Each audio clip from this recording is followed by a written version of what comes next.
So வணக்கம் நண்பா. 12 பேனாக்களின் அடக்க விலை 8 பேனாக்களின் விற்பனை விலைக்கு சமம் எனில் லாப சதவீதம் காண்க அப்படின்னு கேட்டிருக்கான்.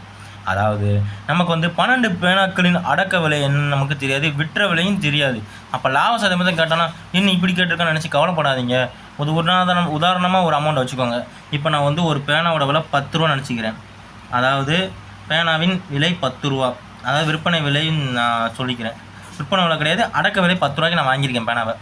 நான் என்ன சொல்கிறேன், ஒரு பேனாவோட 10 ரூபானா அப்போ 12 பேனாவில் நான் எவ்வளோ வாங்கியிருப்பேன்? 120 ரூபாய்க்கு நான் வாங்கியிருக்கேங்க. ஒரு பேனா 10 ரூபா ரேட்டுக்கு 12 பேனா நான் ஒரு ஆள்கிட்ட வந்து 120 ரூபாய்க்கு வாங்கியிருக்கேன். ஆனால் இந்த 120 ரூபா அமௌண்ட்டை நான் வெறும் 8 பேனா நான் அடக்கி விற்றுட்டேன். அப்போனா நமக்கு என்ன தெரியும், புரியுதா? 8 பேனா நான் விற்றதில் எனக்கு அந்த 120 ரூபா கிடச்சிருச்சு. நான் முதல் போட்டேன், என் முதல் 120 ரூபா கிடச்சிருச்சா எனக்கு. இப்போ வந்து இந்த 120 ரூபா இதில் எவ்வளோன்னு பார்க்கணும். அப்போ நம்ம வகுத்துடணும். 120 வகுத்தல் 8, ஒரு 8 8 8 40. நான் விற்றது ஒரு பேனா 15 ரூபாய்க்கு நான் விற்றுருக்கேங்க. புரியுதா? இப்போ நான் ஒரு பேனா 10 ரூபாய்க்கு வாங்கி ஒரு பேனா 15 ரூபாய்க்கு விற்றா தான் 8 பேனா ரேட்டுக்கு 120 ரூபா வருது. நல்லா புரியுதா? குழந்த மாதிரி நான் சொல்லித்தரேன் உங்களுக்கு, சின்ன பிள்ளைக்கு சொல்லித்த மாதிரி சொல்லித்தரேன் பாருங்கள். 12 பேனாவோட விலை ஏன்னா 10 ரூபாய்க்கு வாங்கியிருக்கேன், எனக்கு ரெண்டையும் பேருக்குன்னா 120 ரூபா எனக்கு கிடைக்குது. அதே 120 ரூபா நான் 8 பேனா விற்றதுலேயே நான் வாங்கிட்டேன். ஒரு ஆள்கிட்ட 120 ரூபாய்க்கு வாங்கி 12 பேனாவை 10 ரூபா ரேட்டுக்கு வாங்கி 100 ரூபாய்க்கு நான் வாங்கியிருக்கேன். அதே இந்த 120 ரூபா என்னோடய முதலை 8 பேனாலே நான் எடுத்துட்டேன். என்னோடய போட்ட முதல்ல எடுத்துட்டேன். மீதி வராது எனக்கு லாபம் தான். மீதி எனக்கு எவ்வளோ இருக்குது? 4 பேனா இருக்குது. 4 × 15 எவ்வளவு? 60. எனக்கு இப்போ 60 ரூபா கிடச்சிருக்கு. புரியுதா? 60 ரூபா கிடச்சிருச்சு. இந்த 60 ரூபா இருக்குது பார்த்தீங்களா? இந்த 60 ரூபாயை 120 ரூபாவில் எவ்வளோன்னு பார்க்கணும். மைனஸ் பண்ணிடுங்க, சாரி பெருக்கல் போட்டேன். 60 ரூபா கழிச்சா பாதி பங்குங்க. 120 பாதி ரேட்டு அந்த மீது உள்ள 4 பேனாவோட விலை. அப்போ எனக்கு 60 ரூபா கிடச்சிச்சா? அப்போ 120 ரூபா பாதி 60னா எவ்வளோ? 50%. இதில் பாதி எவ்வளோ? 50 தானே சொல்லுவாங்க. அப்போ நான் விடை 50 என்பதே சரியானது நண்பா. இரு எண்களின் கூடுதல் மதிப்பு 40 மற்றும் அவற்றின் வித்தியாசம் 4. அந்த எண்களின் விகிதம் காண்கன்னு சொல்லி கேட்டிருக்கான். ஸோ இந்த கணக்கு ரொம்பவும் சிம்பிளான கணக்கு தான், பார்க்க தான் பெருசாக தெரியும். செய்ய ஆரம்பிச்சிருமா? அப்போ இரு எண்களின் கூடுதல் வந்து 40ங்க. நான் எக்ஸு ஒய்ன்னு எடுத்துக்கிறேன், தெரியாத நம்பர் தானே. இது வந்து எப்படி இருக்கலாம்? 20 + 20 இருக்கலாம், அல்லது 21 + 19 இருக்கலாம், அல்லது 22 + 18 இருக்கலாம். இந்தந்த வேல்யூவில் இருக்கலாம்.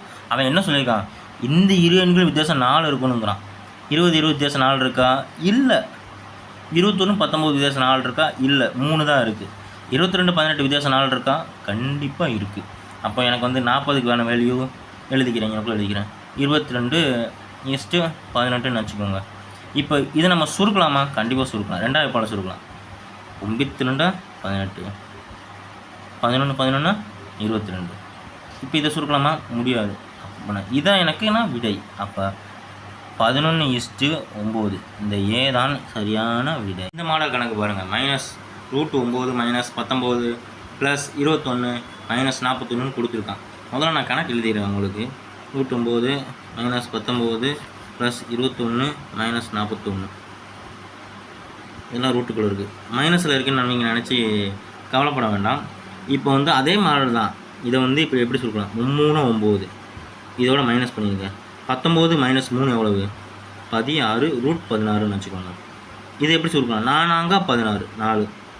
இந்த வேல்யூவோட கூட்டிடுங்க. 25 ஆயிடுச்சா? 21 + 4 எவ்வளவு? 25. இது ரூட்டுக்குள்ளே தாங்க இருக்குது.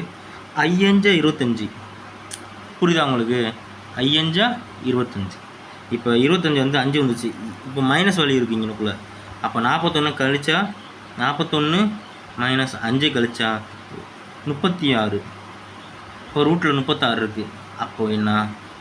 6 6 36. 36க்கு 6 தான் விடை.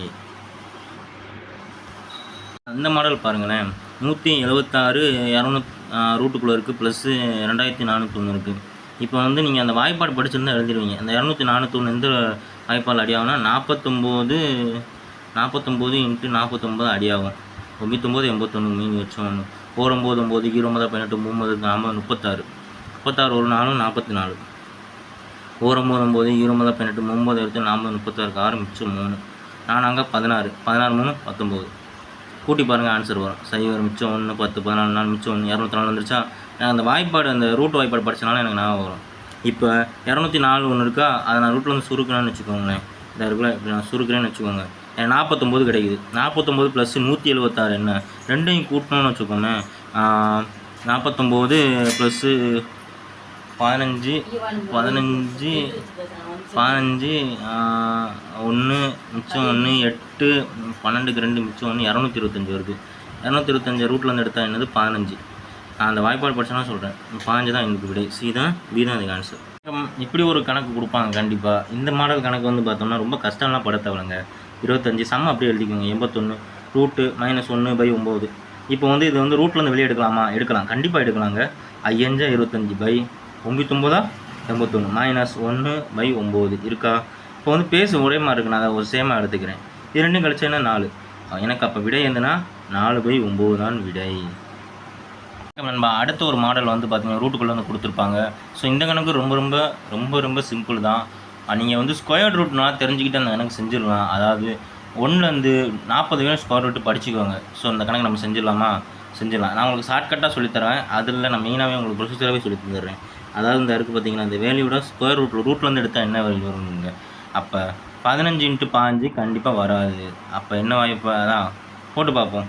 15 × 15 போட்டால் எவ்வளோ வருதுன்னு பார்ப்போம். 5 25க்கு 5 மிச்சம் 2 1 5 5 7 1க்கு 15 பெருக்கலாம் 15 தான். 5 10 12க்கு 2 மிச்சம் 1 ஸோ 225 வருதா? ஸோ நம்ம தான் எப்படி எடுத்துக்கலாம் நான் சொல்லி காமிக்கேன். 15 × 15 = 200 இன்ட்டு பெருக்கு போனால் 225. அப்போ ரூட்டில் வந்து நான் வெளியே எடுத்தால் நான் 15ன்னு போட்டுக்கலாமா? அப்போ இங்கே கூட்டல் அடையாளம் இருக்குது. இந்த 154 கூட்டிக்கோங்க. இப்போ ரூட்டு வந்துருச்சுன்னு வந்துக்கோங்க. அர்த்தம் கூட்டிக்கிட்டால் நமக்கு என்ன வரும்? 169 வரும். 169 இது என்ன? 13. ஸோ நான் வந்து இப்போ வாய்ப்பாடு படிச்சிருக்கேன். அதனால் 13 வரும். இதை சுருக்குனா, அதாவது ரூட்லேருந்து எடுத்தால் இப்போ 13ஓட இந்த 108 இருக்குது பார்த்தீங்களா? அதை கூட்டிக்கோங்க. கூட்டினா என்ன வரும்? 13 கூட்டுறேன் பாருங்கள். 10 11க்கு 1 மிச்சம் 1 2 121. 121 எந்த வாய்ப்பால் அடியாகும்னு பார்த்தீங்கன்னா 11 × 11 பெருக்குனா 121. அப்போ நமக்கு வந்து 25 இருக்குது பார்த்தீங்களா? 25 + 11 36. நான் சொல்கிறது உங்களுக்கு புரியுதா? நான் ஒரு ஷார்ட்கட்டாக சொல்லி தந்துடுறேன். 36 வருது. 36 எப்படி பெருக்கலாம்? இருக்கலாம் 6 × 6 பெருக்கலாமா? 6 6 36. அப்போ எனக்கு வந்து 6 10 + 6 எவ்வளவு? 16. அப்போ 4 16. அப்போ விடை 4 தான். இதுக்கு வந்து ஷார்ட்கட் மெத்தட் வந்து நான் உங்களுக்கு வந்து சொல்லித்தரேன். ஷார்ட்கட் எப்போ இருக்குன்னு நான் சொல்லிடுறேன். அதாவது இந்த நம்பர் பாருங்கள், எல்லாமே கூட்டல் நிலையாக இருக்குன்னா இந்த நம்பர் பாருங்கள். இந்த வேல்யூவில் வந்து அதாவது ஆப்ஷனில் வந்து நியரஸ்ட் நம்பராக இருக்கணும். 10க்கு வந்து இப்போ வந்து பாருங்கள் 4 16 நியரஸ்ட்டாக இருக்கா? அப்போ தான் விடை. 6 6 36 கூடியிருந்தா 10க்கு நியரஸ்ட் நம்பராக இருக்கணும். 6 6 36 8 8 64 5 100. ஸோ 10க்கு 16 நியரஸ்ட் நம்பர். இதெல்லாம் கம்பேர் பண்ணும்போது அப்போ இதான் விடை. இது ஒரு ஷார்ட்கட் மெத்தட். அவ்வளோதான். ஒரு கணக்கு கொடுத்துட்டாங்க. 0.16 வர்க்கமூலங்காங்க. ஸோ வர்க்கம் மூலம்னா என்ன நல்லா தெரிஞ்சுக்கோங்க. ஸ்கொயர்டை தான் சொல்கிறாங்க, வேறு எதுவுமே இல்லை. ஸோ 16ஓட வர்க்கமூலம் 4 16. ஒரு புள்ளிக்கு ஒரு புள்ளி, 0க்கு 0. ஸோ அப்போ ஆன்சர் சி தான் விடை. ஸோ உங்களுக்கு நல்லா நான் சொல்லித்தரேன் பாருங்கள். 16ன்னு வச்சுக்கோங்க. 16ஓட ஸ்கொயர் ரூட் என்ன? அப்போ 4 × 4 எத்தனை? 16. புரியுதா உங்களுக்கு? அப்போ அந்த 4 நான் இங்கே போட்டுக்கிட்டேன். இப்போ வந்து இங்கே என்ன இருக்குது? புள்ளி 0 இருக்குது. அந்த புள்ளி 0 அப்படியே இறக்கிடுங்க. அவ்வளோதான். அப்போ 0.4 தான் இதோட ஸ்கொயர் ரூட்டு. அவ்வளோதாங்க. ரொம்ப சிம்பிளுங்க. இந்த மாதிரி கணக்கெலாம் டிஎன்பிசி ரயில்வேலாம் கேட்பாங்க. இந்த வீடியோ பிடிச்சிருந்தா லைக் பண்ணி ஷேர் பண்ணி கமெண்ட் பண்ணி சப்ஸ்கிரைப் பண்ணிக்கோங்க. தேங்க்ஸ் ஃபார் வாட்சிங்.